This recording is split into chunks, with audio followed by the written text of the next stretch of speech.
Good evening, everyone. I hope I am clearly audible, visible to all of you. Please type it in the chat section if you can. Okay, wonderful. My humble request to all of you is that all the law students joining us today are required to join the Quizzard live.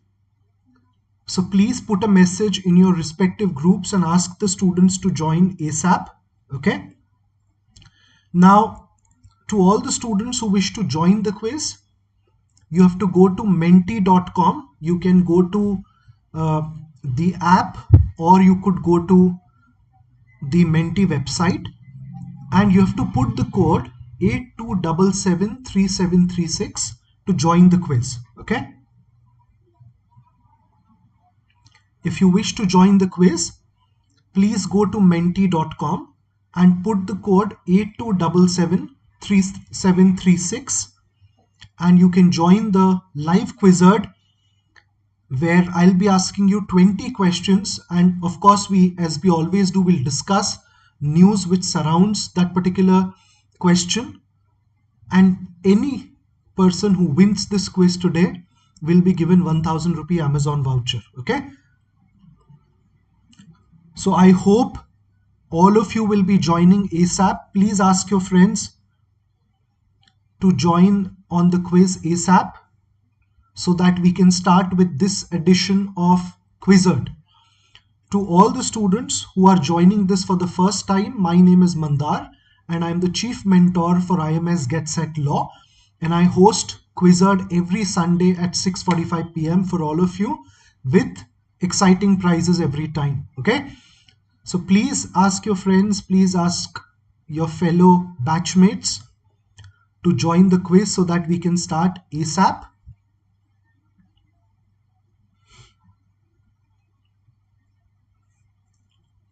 What all, so we'll take a couple of minutes, we'll wait for everybody to join.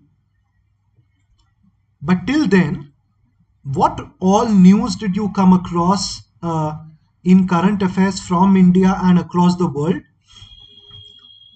Could you tell me in the chat section? What all news did you come across? Okay. Padma Awards, Tonga Islands, climate emergency,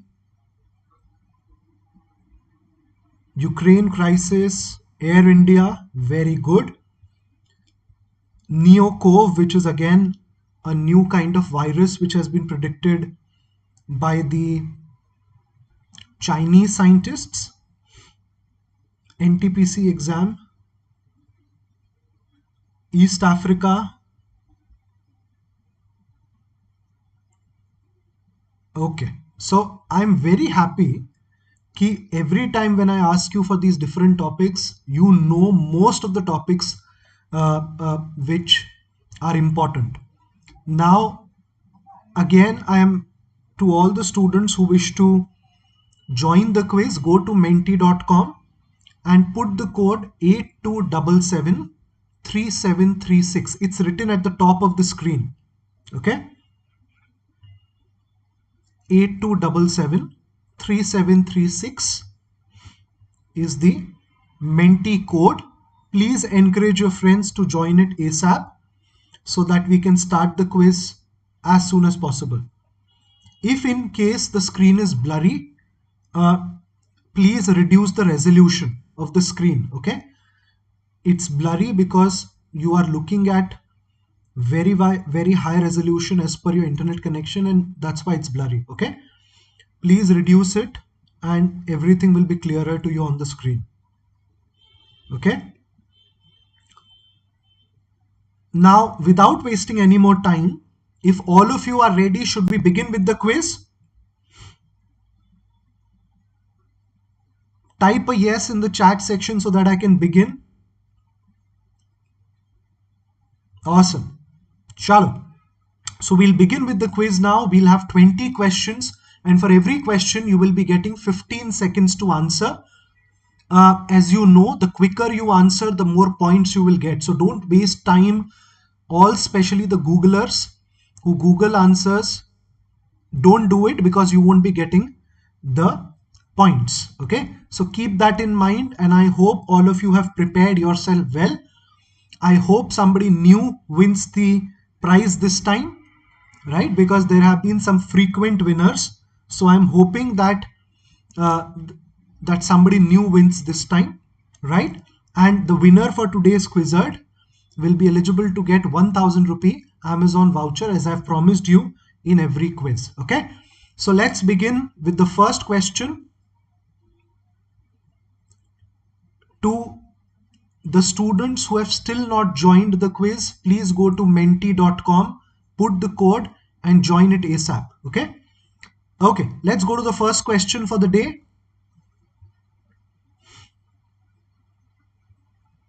Houthi movement is a rebel movement going on in which country? This is constantly in news for different reasons. Where is this particular movement going on? Let's see how many of you get this correct. Nobody is supposed to answer anything in the chat section of YouTube. Very good. Excellent work, all the people who got it correct. The correct answer is the country of Yemen. Now, the country of Yemen, as you know, is located very, very close to some of the very, very important areas in the world, especially the oil-rich producing countries like Saudi Arabia. They border Saudi Arabia as well as UAE and others. Can anybody tell me in the chat section why was Houthis in news recently? It has to do with India also. Who can tell me in the chat section? Tell me quickly.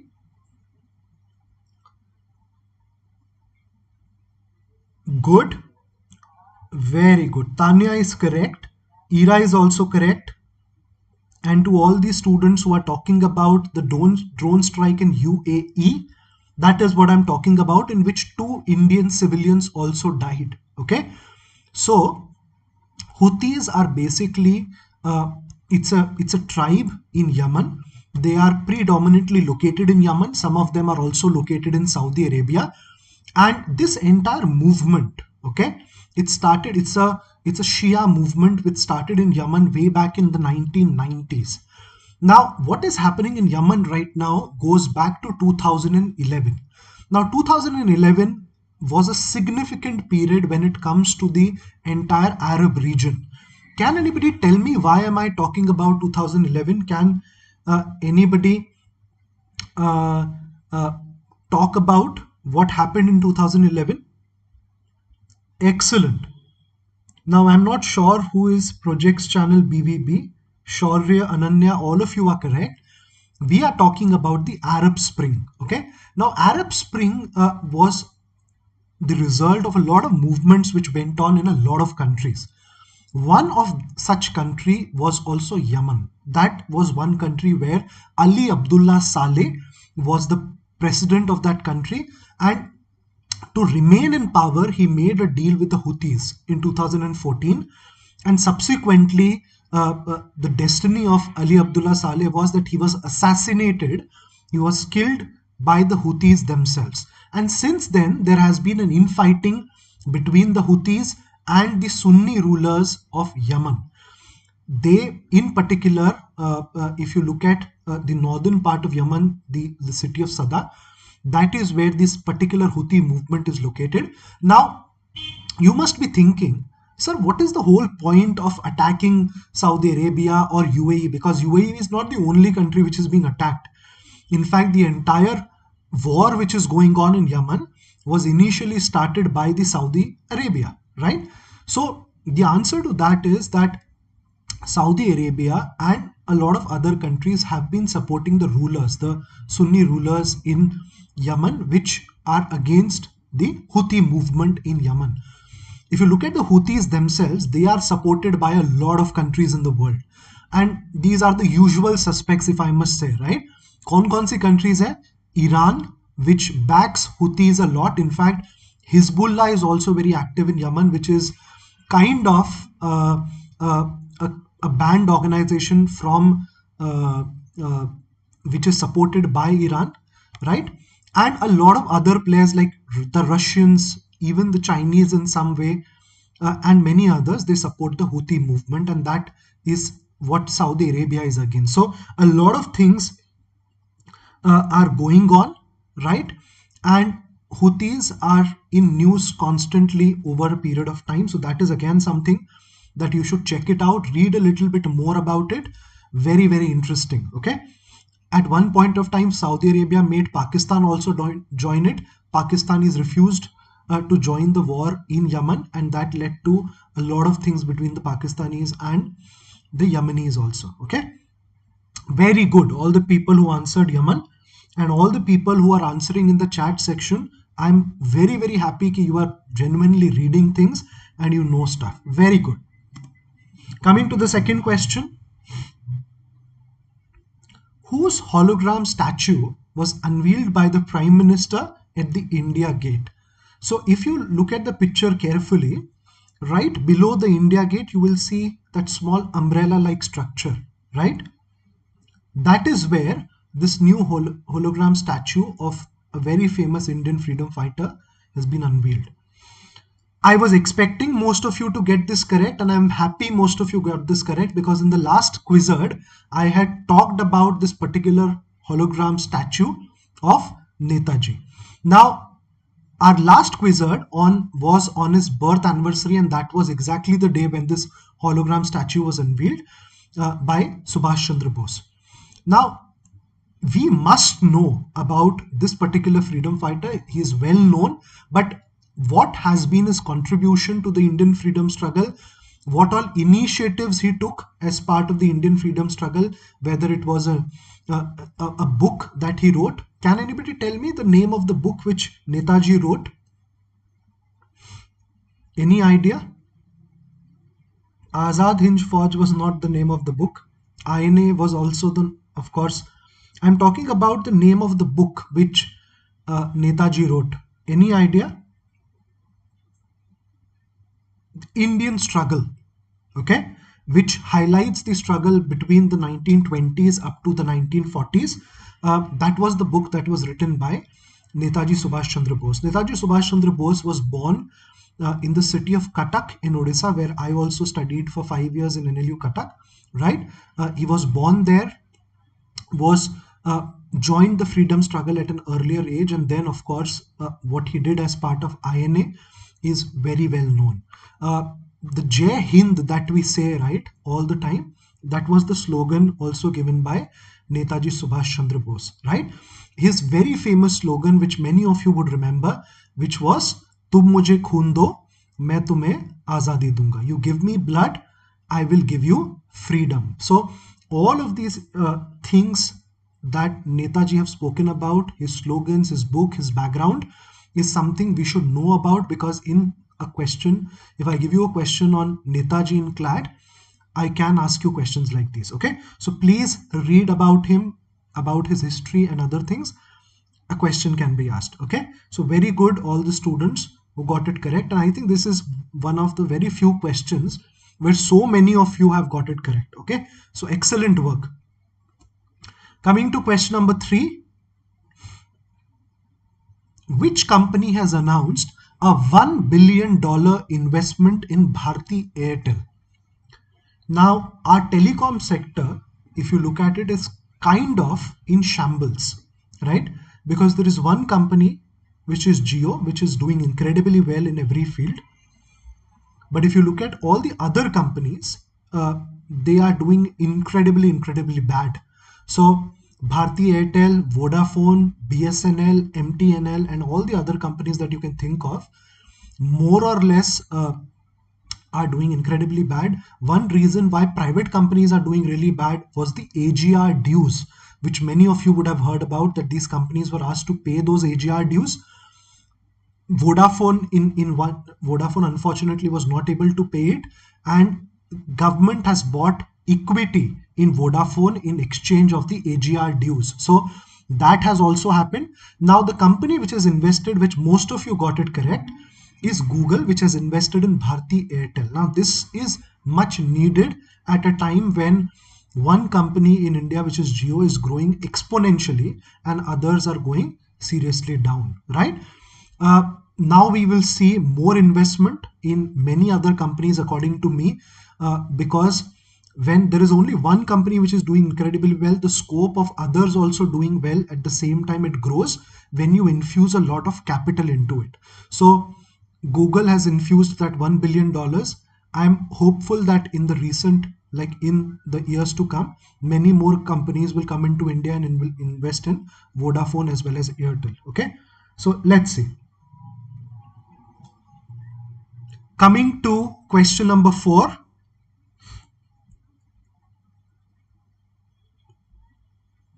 What is the new name of the Lucknow IPL team? So as you are aware, 2 new teams have joined IPL this year. Both of these teams have been bought, have been named, right? The captains have been named. Which is the IPL team for Lucknow? Very good. Now, I was hoping that many of you will confuse it with Lucknow Nawabs, which ideally I could have guessed uh, uh, could have been a great name for the team. But the name of the Lucknow IPL team is the Lucknow Super Giants. Okay. Which player will be captaining this particular team? Okay, before I could ask, Anushka has already answered the question. I think I have become more predictable, right? When it comes to my follow up questions, you were expecting Anushka, right, and others, ki I will definitely ask that question. It is KL Rahul. Okay, so KL Rahul will be captaining the Lucknow Super Giants. Which uh, who will be captaining the Ahmedabad team? So I will have to change my strategies now, right, in terms of my follow up questions, so that Anushka, Shaurya, and others can't answer it. Who is the owner of the Lucknow IPL team? Can you name the guy? Let's see who is the first person to name the person who owns Lucknow Super Giants. RPSG is the company. I'm talking about the person.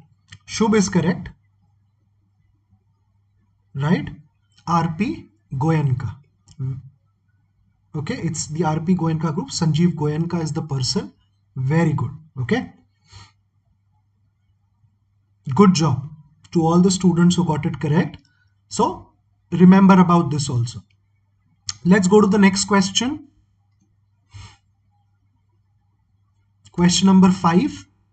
Still, if there are students who are watching it live and have not joined the live quiz, please go to menti.com, use the code 82773736, and you can join the live quiz. What is India's rank on the Corruption Perception Index?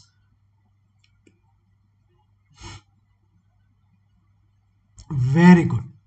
Most of you got it correct. Unfortunately, some students have guessed it incorrectly. The correct answer is 85th. Okay. Now, Corruption Perception Index is produced every year by an NGO called Transparency International, and they have come up with this year's Corruption Perception Index also. India has improved its position by 1 rank. We were at 86th position. Now we are at 85th position in the Corruption Perception Index. Which country is at the top of the Corruption Perception Index? Which country has done the best? Let's see if anybody can correct me in the chat section. So there are 3 countries which have done incredibly well, and they are tied at the first spot. Okay, the 3 countries which are at the top spot are Denmark. Denmark is at the top. Then you have New Zealand, which is again at the top, and then you have Finland. Okay, so these 3 are at the top. Now this particular Transparency International, it ranks so this rank is out of 180 countries. Okay, so they rank 180 countries in Corruption Perception Index. The marks which are given to every country are out of 100. Okay, India at 85th rank has scored 40 marks out of 100, so barely we have passed. The country which is at the top, the three countries, New Zealand, Finland, and Denmark, which are at the top, have scored 88 out of 100 marks. Okay. China, which is the next closer to us, is at 45 score. The only country in our neighborhood which is above us in terms of corruption perception index is which country? Which country is above us in the corruption perception index? Very good. Erudite is correct. It's Bhutan. Okay. Dia is also correct. Very good. It's Bhutan. Okay. So very good, all the students who got it correct. Let's go to the next question. Question number 6. The head of Geeta Press and editor of Kalyan magazine was posthumously awarded the Padma Vibhushan, the second highest civilian award in the country, for his contribution to art and literature. In fact, it should be art, literature, and education. Who are we talking about? Very good. Now, of course, I wanted to give you confusing names. So I gave you Radhesham Khemka, Ramakant Sharma, Radhesham Mitra, Ramakant Gupta. But the correct answer is Shri Radhesham Khemka. Okay. Excellent work. All the people who didn't get confused in the options. Now, Shri Radhesham Khemka has already passed away. He was the director of Geeta Press, which is one of the oldest printing agencies in our country, started way back in the 1920s. They produce basically literature on different Hindu texts, especially Gita.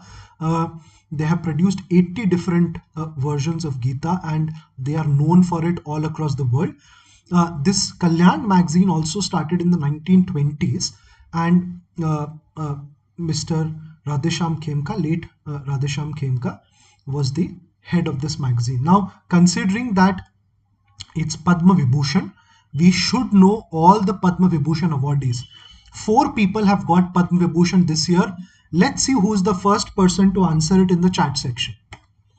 Which 4 people? And it should be together. Please don't answer it separately. It should be together. Okay. Excellent work, Sachetan. Okay. So apart from Shri Radhesham Khemka, Miss Prabha Atre, who is a very, very famous singer, General Bipin Rawat, late General Bipin Rawat, the former CDS, and late Kalyan Singh, the former Chief Minister of Uttar Pradesh, former governor in many of the states of the country. These 4 people have been awarded Padma Vibhushan. So please remember their names. Do not forget. Okay. Chalo. Let's go to the next question. Question number 7th.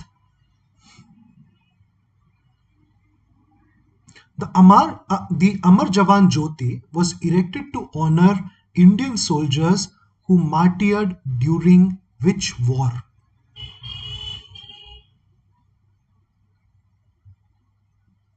So, I think Champak Lal Gada has asked me. So there are only 3, but the 4th one was Radhesham Khemka. Okay. Very good. All the people who got it correct. It is the Indo-Pak War of 1971. But I'm really surprised how so many people answered Indo-Pak War of 1947-48. That has perplexed me. I was hoping that more people will answer maybe World Wars. But the correct answer is Indo-Pak War of 1971. Okay. So this happened after the war, that the Amar Jawan Jyoti was erected under the India Gate. Now what has happened is that because we have a national war memorial, so the Amar Jawan Jyoti has now been doused, and it has been connected with the National War Memorial. Okay. So that is the news. It was merged with the National War Memorial. That is something that you should remember, and that is why Amar Jawan Jyoti was in news. Now, when you look at the World War I and II, what is the monument in India that talks about the martyrs in of the World War I and II? Very good. Vinayak is correct. It's the India Gate. So India Gate essentially has the name of the martyrs of these two wars. Then we have the Indo-Pak War of 1971, and subsequently Amar Jawan Jyoti was erected. Okay, remember that. Now that we have the National War Memorial, it has names of all the Indian soldiers who have died in all of these wars together. So this was merged with the Naman. What is Edward Lutyens? Why would you answer this? I'm not sure. Maybe you were trying to answer ki who designed it or something. Chalo. Going to the question number 8.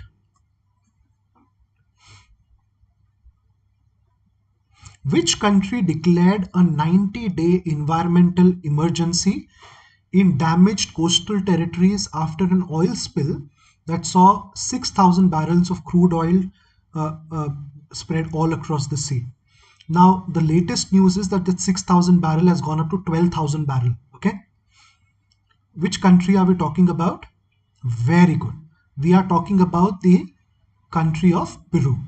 Now, what has happened in Peru essentially is that after the Tonga volcanic eruptions, the waves which erupted in the sea, those waves hit an oil tanker which belonged to a company, a Spanish oil company, and because of which this entire crude oil, it spread all across the sea and has created a havoc in that particular area, leading to the deaths of thousands of sea animals and birds. Okay, so this is happening in Peru, and sometimes when we read about such news, we have no idea why it would have happened, but it unfortunately happened after the Tonga earthquakes. Okay, so that has led to this uh, crude oil spill in that sea.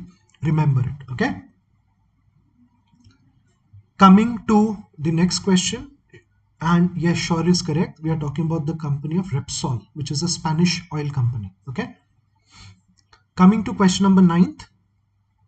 Taliban delegation led by the acting foreign minister Amir Khan Muttaqi have started 3-day humanitarian talks in which country? So Taliban are currently in this particular country discussing the humanitarian assistance which could be given to Afghanistan. Very good. We are talking about the country of Norway. The talks are going on in the capital of Norway, which is what? Tell me in the chat section. Which city? Very good. We are talking about the city of Oslo. Now, these are called the Oslo talks, where the Taliban delegation is discussing with various countries and stakeholders as to how humanitarian assistance could be given to Taliban as well as Afghanistan in general. India has already sent a lot of humanitarian assistance uh, to Afghanistan. Now, apart from the fact that these are important talks and Taliban is involved, I also want to shed some light on why, and you must be thinking about this if you know the history of some peace talks in the world, you would always see that these peace talks are happening in the Scandinavian countries, and especially uh, in Oslo. And Projects Channel BVP School has asked me this question, and I was going to talk about it. So, good question, right? In fact, I was checking out a new Israeli series on Netflix. Okay, and the I think the Israeli series is called The Girl from Oslo. And what happens is that this girl who goes from Oslo to Israel uh, is kidnapped by uh, the certain stakeholders, certain terrorists near the Palestinian territory, and this particular person who had worked in the original Oslo peace talks with the Palestinians, this girl is her daughter, so she comes to uh, Israel and is looking for her daughter. So that is what that entire show is all about. Now these countries, no, they have a reputation for being mostly neutral countries. Okay, they don't stand for they were never part of particular blocks. So all of these countries, you will see whether it was the Palestinian talks, they generally happen in neutral countries like the Scandinavian countries, or for example, countries like Singapore, where you remember the peace talks between the Americans and the North Koreans also happened, right? So generally, uh, they are considered neutral countries, and that's why these peace talks happen in such neutral territories. That's the only reason. Are they actually neutral? Unfortunately, no. Okay. So read about the Palestinian talks also, because the peace talks which happened between the Israelis and the Palestinians, it happened in Oslo with the help of the Americans. So those are also called the Oslo peace talks. Okay. Okay, you would remember the famous leader of the Palestinians, Yasser Arafat. He was part of the Oslo talks. Okay, who has been awarded the Sir Garfield Sobers Trophy for the ICC Men's Cricketer of the Year? Easy question for people who follow cricket. Good. The correct answer is Shaheen Afridi. He is the fast bowler from Pakistan. Did incredibly well even against India in the match we lost. He has been awarded the Sir Garfield Sobers Trophy for ICC Men's Cricketer of the Year for 2021. Okay, so again, something very important. My next question was supposed to be who has won the Women's Cricketer of the Year, but I'm happy that Anushka especially is able to preempt it, and she has answered it correctly. It's Smriti Mandhana. Okay, remember that also. Very good. Coming to the next question, but before we come to the next question, as we have the ritual, who is at the top? So Shubh is at the top right now. Excellent work, Shubh. HRN, Zaltan, Sachetan, Shruti, all the people, very good work. Now keep one thing in mind. If you win the Quizzard, and if you're not using your original name, unfortunately we will not be able to give you the prize. Please keep that in mind, okay? Because we have to verify the actual winners before we give them the prizes, okay? So if we are not able to verify you, we will not be able to award you the Amazon voucher. So please use your original names, even full names if possible, okay? Chalo. Coming to the next question, we are done halfway and Shubh is at the top. Let's see who's able to dethrone him. Coming to question number 11. Who has been appointed the first female Supreme Court judge in Pakistan? First female Supreme Court judge in Pakistan.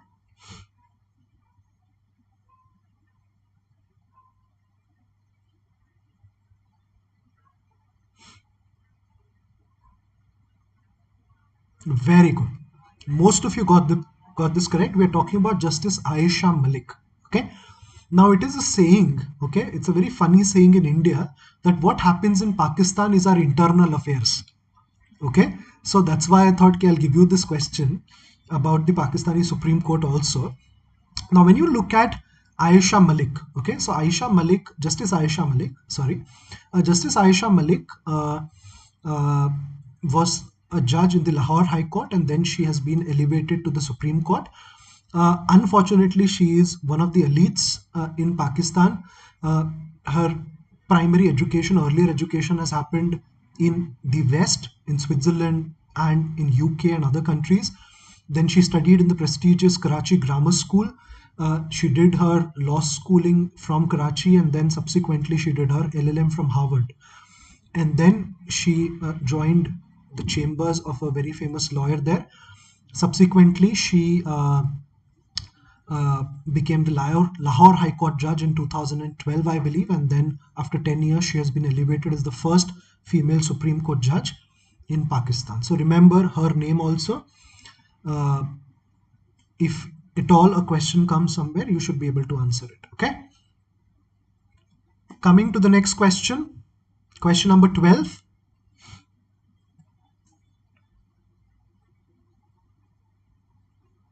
The International Monetary Fund, IMF, has cut India's economic growth forecast to what percent for the current fiscal year ending March 31? So IMF, looking at the third wave, has cut the growth forecast for India. What is the current percentage that they have predicted?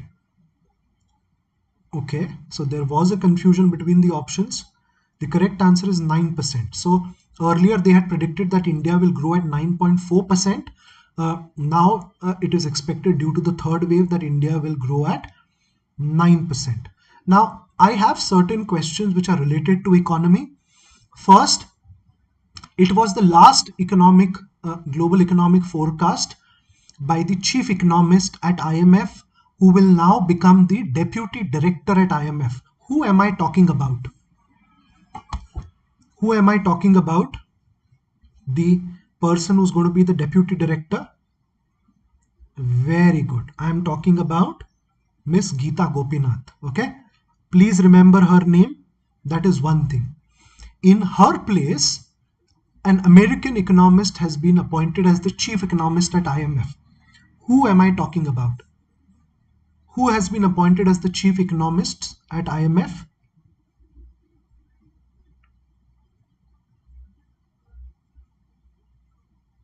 Can anybody answer?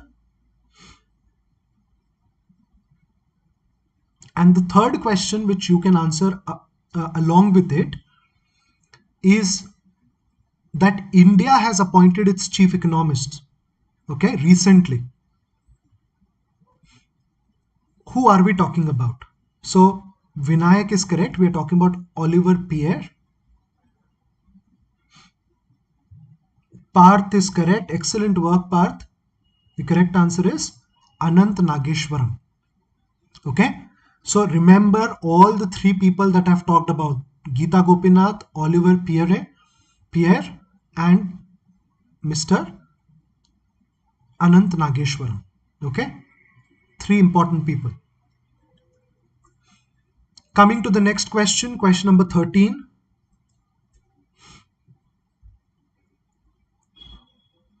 Joint naval exercise Chiru was conducted by which countries? This happened recently, just joint naval exercise. Which countries participated in it?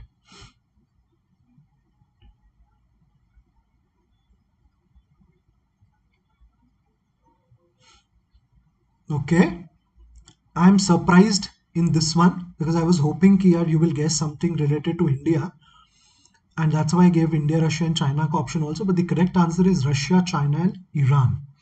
It happened in the Gulf of Oman, as Vinayak has correctly answered. Now this is a very interesting alliance, right? Three countries which are currently anti-America, right? Three countries which have a lot to contribute to each other in terms of diplomacy and other things. China, in fact, is investing heavily in Iran. In fact, China is invested in the one port that India was also invested in. Can you tell me the name of the port that I'm talking about? Very, very close to the port that China is developing in Pakistan. Very good, Sachetan. We are talking about the port of Chabahar. Okay. So port of Chabahar is what India was developing, but now Chinese companies have started investing in it. It's the closest to the Pakistani port of Gwadar. Okay, where again in the Balochistan area a lot of problems are going on.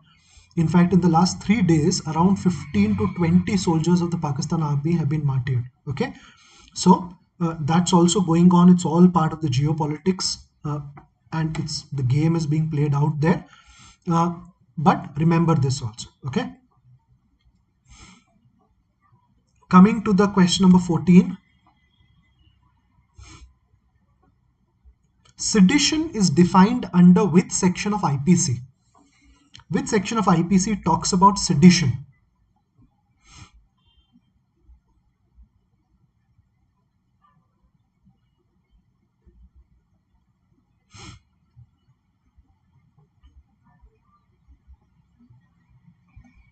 Very good. It is section 124A of IPC, which talks about sedition. Now, by words, actions, gestures, If you try to bring in hatred or contempt against the country or the government of India, you can be made liable under section 124A, which is the provision of sedition. Now, why is sedition in news? Any particular person who has been charged with sedition in the recent times, in the last few days? Any idea? So in the CA NRC protest case, the hate speech case which was going on against Sharjil Islam, he has been charged with uh, sedition just recently. Okay, so that is why this particular provision was again in news. Read about it, what sedition is all about, and what have been the recent cases that have come up. This is again a section which is constantly in news because a lot of cases do come up with respect to sedition. Okay, so do read it about it.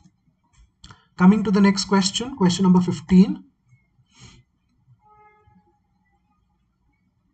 What is the area of space around which the James Webb Space Telescope orbits? Now, this is something very, very important, and I want you to read extensively on the James Webb Space Telescope, right?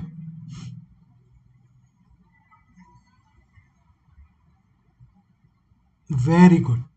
All the people who answered it correctly, people somehow who were able to Google it, I hope, were also able to answer it. The correct answer is Lagrange point L2. That is where it's around 15 kilometers uh, from Earth, from the atmosphere. That is where James Webb Space Telescope will orbit. Now, this entire telescope is state of the art. It is named after the administrator of NASA in the 1960s, from 61 to 68. James Webb was the administrator of NASA, and under him, the Apollo program, which many of you would have heard about, that also came into existence. And the telescope is named after him. This particular telescope will be replacing a very famous telescope, space telescope, which you all know about maybe. Can anybody tell me the name of that telescope which this one is replacing? Very good. Sachetan is correct. We are talking about the Hubble telescope. So Hubble will be replaced by James Webb Space Telescope. It is 100 times more powerful than what Hubble could do. And Hubble, as you know, if you visit the Instagram page of Hubble, you will see amazing pictures clicked by Hubble. The extent of which Hubble has been able to achieve in the time span that it was in space is incredible. Just imagine a telescope which is 100 times more powerful. Okay, so in the near future, when James Webb Space Telescope starts working or is completely functional, you can imagine the kind of uh, discoveries it will be able to make. Okay, so everybody is hoping it will happen soon. In fact, the first pictures have already come out, but read more about James Webb Telescope. Okay, coming to question number 16. Which country has launched the Competence Act of 2022? This is a new act which has been introduced in this particular country, Competence Act of 2022.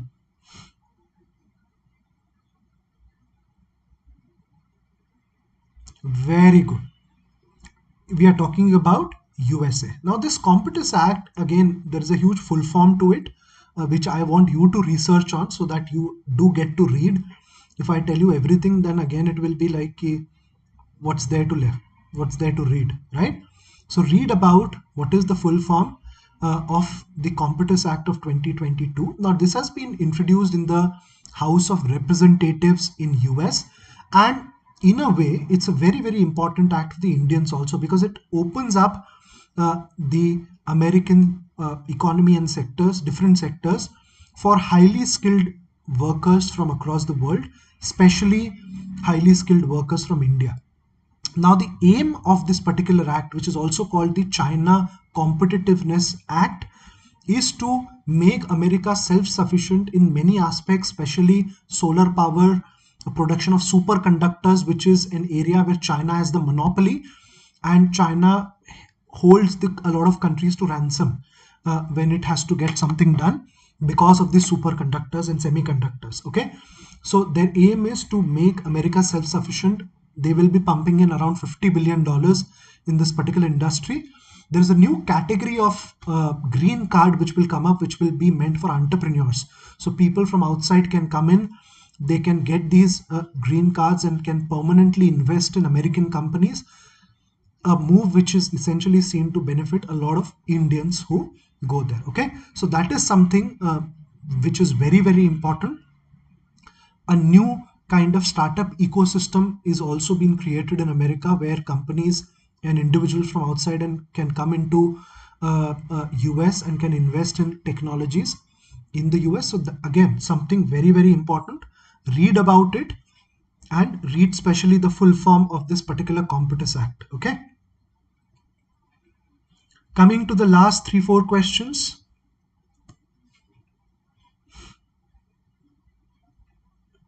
INS Khukri Memorial is located in which state union territory?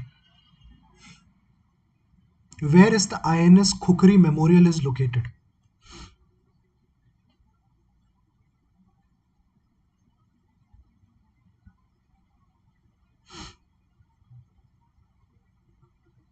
Very good. Now the one person who answered Punjab, no, had Khukri in mind. He thought कि यार खुकरी है, Punjabi word लग रहा है, तो Punjab answer कर दो, है ना? I don't even want to know the name of the one person who answered Punjab. The correct answer is Diu. Now, the picture that you see of INS Khukri, that's the original INS Khukri. Unfortunately, the one which sank in the 1971 war. That is the only ship that we have lost, and around, I think, 190 people, 172 sailors, and 18 officers, they lost their lives. They went down with INS Khukri. Okay, there is a INS Khukri Memorial which is located in Diu. The INS Khukri Memorial that I am talking about is different from the original memorial. So there is another ship of the Indian Navy which was named INS Khukri after the original ship. Okay, that INS Khukri has been decommissioned, and that INS Khukri, the new INS Khukri, will be now be set up as a museum in Diu. So that is what it is all about. But read about the original INS Khukri also, as to how it sank and what was going on in the Arabian Sea at that point of time, because we are talking about the 1971 war. In fact, after World War II, that was the only one in the entire world that was lost to an enemy ship. Okay, it was downed by an Pakistani submarine. Okay. Coming to question number 18.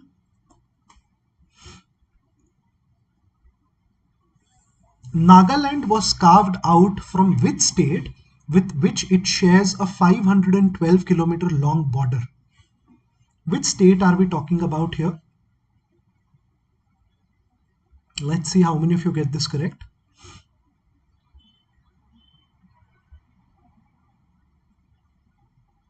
Very good. We are talking about the state of Assam. So Nagaland was part of the state of Assam till 1963, when a new state of Nagaland was created, and it was created, as I said, in 1963. But since 1963 till today, there has been a constant tussle and even to many extent armed struggle between Nagaland and Assam with respect to the upper parts of Assam which are on the border of Nagaland. So there are a few parts of Assam which Nagaland considers it to be part of their territory, and some parts which Assam considers part of their territory. So there is a constant struggle which is going on since 1963. It has gone to the courts. Now, finally, in this week, Nagaland and Assam have decided to think of an out-of-court settlement. So they are moving towards it. Let's hope it happens, because it has been a bloody struggle. Many people have died in this struggle over a period of time. Insurgency has also taken place in some of the regions. So that is something. that you should read about. It's very interesting. It's part of our history. Many people don't know about such news. Read about it. Okay. Coming to the last two questions, question number 19th and 20. Which country is associated with the Aboriginal flag which was seen in the news recently? The flag that you can see on the screen, this is the Aboriginal flag. Which country is this associated with?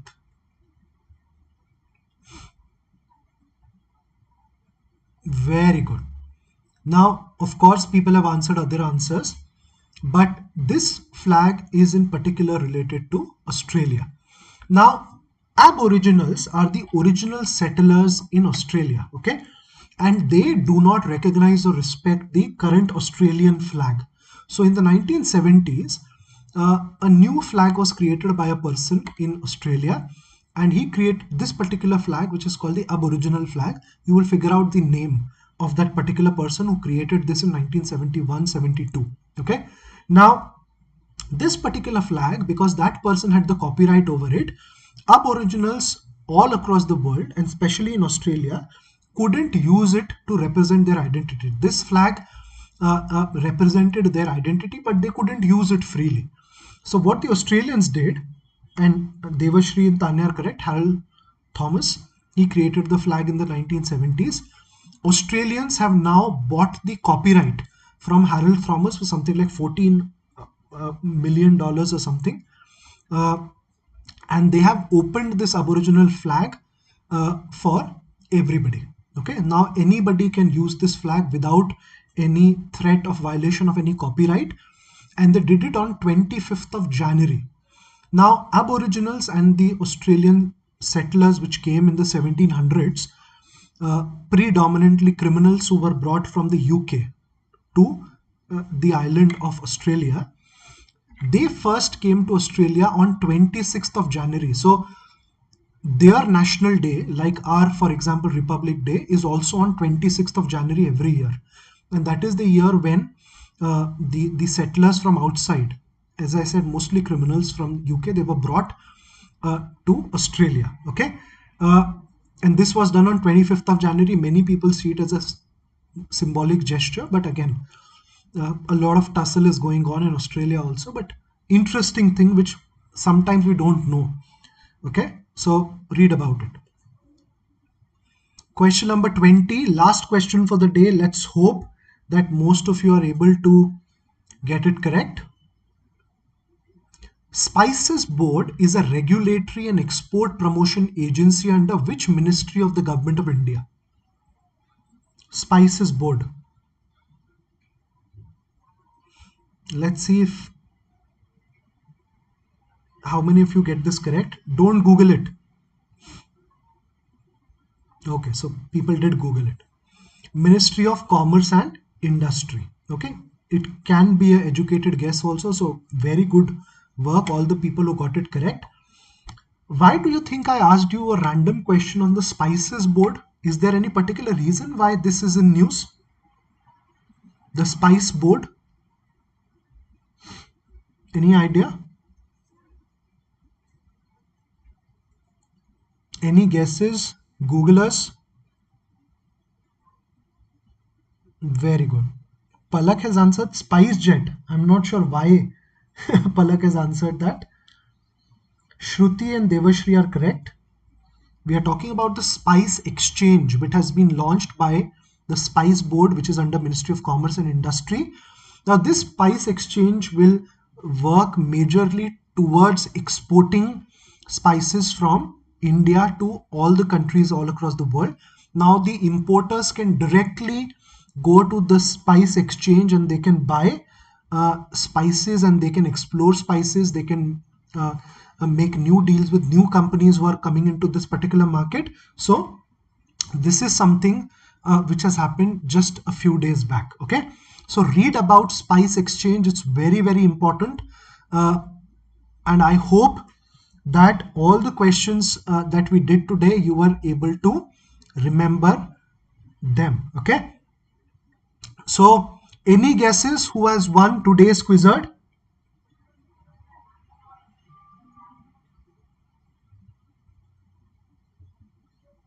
Any guesses in the chat section? Who could have won?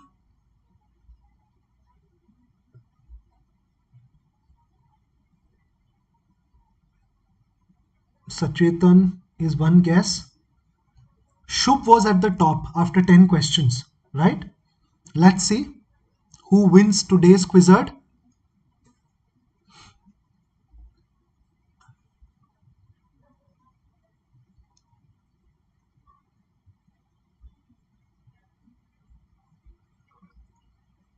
Excellent work, Sachetan.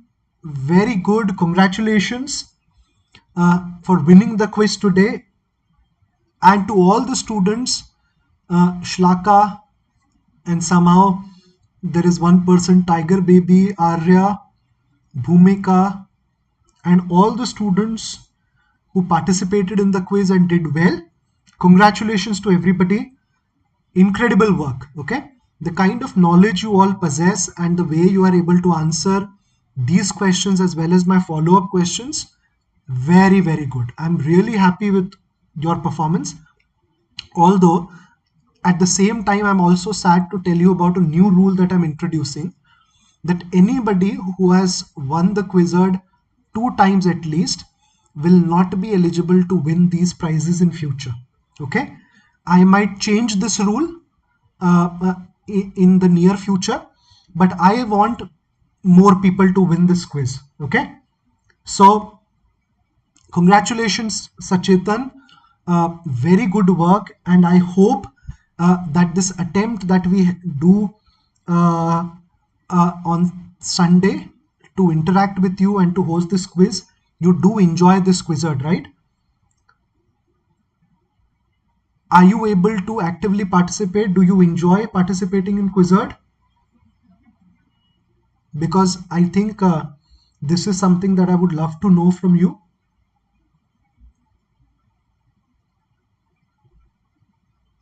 Chalo. If you want me to change anything, if you want me to make it better in some way, please let me know. You can send me messages on Telegram also. Thanks everyone for joining in today. It was wonderful having you here. We'll meet again on next Sunday. Thanks everyone. Take care. Good night.